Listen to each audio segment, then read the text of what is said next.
A very good morning to everyone. Today I would like to talk about my favorite villain. Now, why do I consider him my favorite villain? Well, of course, there are thousands of TV shows, comic books, and even possibly even movies that have created villains for us to love and hate. But none more so than DC and Marvel comic books. Now, the DC and Marvel comic books have actually presented to us thousands of villains, ranging from different shapes and sizes, alternate universes, and many more. Both combined, they have their own special, unique, own brand of evil that actually make us, love and also hate them at the same time. But none more so than the Prince of Evil than himself, the Joker. This is the Joker right here.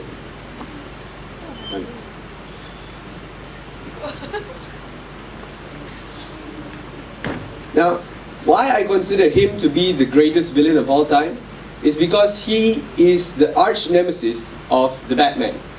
The Batman is considered to be, in the DC universe of course, is considered to be the greatest fictional detective in the whole world. Now, for you to be the greatest arch villain of the greatest detective in the whole world, that's an amazing feat, don't you think? Joker is all that and more. Now, if you were to see his crimes are much more different compared to the likes of the Riddler, the Penguin, and many more villains that Batman has encountered throughout his whole career as Batman. First off, my first point is, what's up with the name? I mean, the Joker. It's not pretty scary, right? Names such as Venom, or Dr. Doom, or even Doomsday. Now, those are pretty scary names, don't you think? I mean, these are the names that strike fear in our eyes whenever we hear them. I mean, Venom, and immediately all of us will run away into hiding. If you were to think about Joker, I mean, what's so scary about the name Joker, right? But after a while of thinking, isn't that the beauty of the name? I mean, you don't see it coming. You see, the Joker, he's meant to bring happiness and laughter like a clown in a circus, right? But instead, what he brings is chaos. Isn't that the beauty of it? Who would guess that a man in a purple suit would actually bring chaos and destruction? Now, villains like Thanos, Lex Luthor, or Dr. Doom, now all these countless of villains, or maybe even in other movies or books, now all that they have in common is that they just want two things: power and to destroy the world. Either these two things, it's like the stereotype for villains. But the thing is with Joker is that you can never predict what he wants. For most of us, we have watched the movie The Dark Knight from Batman, where we actually see Heath Ledger act as the Joker himself. But here's the great thing: if you actually see in one scene, he will get 500 million euros. He will have 500 million euros, and he'll be working with this other half of a mob. And the leader of the mob is shocked to see when Joker actually burns down 250 million euros. And he says, "Are you crazy?" And the Joker says, "No, it's not about the money. It's about sending a message." Now, the Batman. I mean, obviously for a lot of us, I think, who actually watch and follow superheroes, I would say that he's my favorite superhero, obviously. Like in DC, yeah, nobody touches Batman. Like, the Joker's unpredictability and chaotic nature is what makes him special, you know? It was greatly said by Alfred in the same movie, The Dark Knight. He says,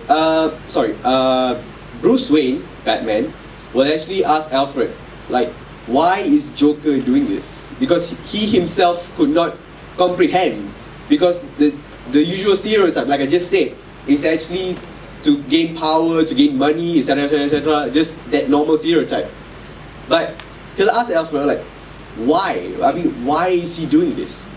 And Alfred, his butler, will say, some men aren't looking for anything logical like money. Some men cannot be bought, bullied, reasoned with, or negotiated. Some men just want to watch the world burn. Now, the thing is, with Joker, what you have to love about is that his insanity, not his insanity, his insanity. He is literally the definition of insanity. You don't know what's gonna come next. Like with him, if you were to say like the Riddler, he has a very stereotypical type to his style, which is to give Batman riddles and he tries to solve them, and usually Batman does solve them.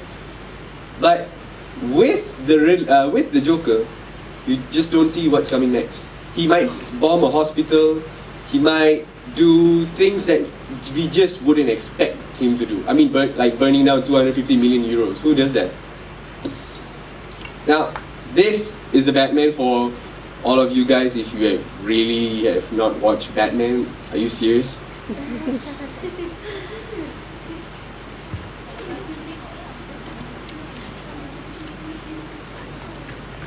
Now, the great thing that I love about Joker, my favorite thing about him, is that he has no laws, no moral standpoint, nothing. Nothing holds him back. He doesn't stop for anyone. I mean, if something is too evil, like bombing a children's hospital or something that's too disgusting, he would do it. He would just do it for the fun of it. Now, isn't that what makes a villain great? I mean, there's nothing to hold you back. And you can just unleash hell on earth. Also with the Joker, you see many villains wanting to find out who the man behind the mask is. Like, a great example is actually in the game Batman Arkham Asylum, where we actually see Black Mask, another villain, and the Joker himself. Now, Black Mask demands Batman to take off his mask. He will say, I want to see the man behind that mask. But with the Joker, Joker says, you fool! That is his face. That is the real man. You don't have to see the man behind. I mean, he gives a really good definition, don't you think? Like, it shows how much Joker is right. Heroes aren't the people behind the mask. Their real faces are shown when they put on the mask or cape, not when they take the mask off. It's stuff like this. It's stuff like this that make the Joker so deadly, so dangerous that you can't stop. Now this is the Joker 52. It's a cosplay by some guy that I actually found on the internet. This is Joker 52. And to end my speech, I would just like to say that Joker is truly evil incarnate. And this is actually a citation from comicvine.com, which actually says, this is a true comic book thing, that he said, I prove my point. I've demonstrated that there is no difference between me and everyone else.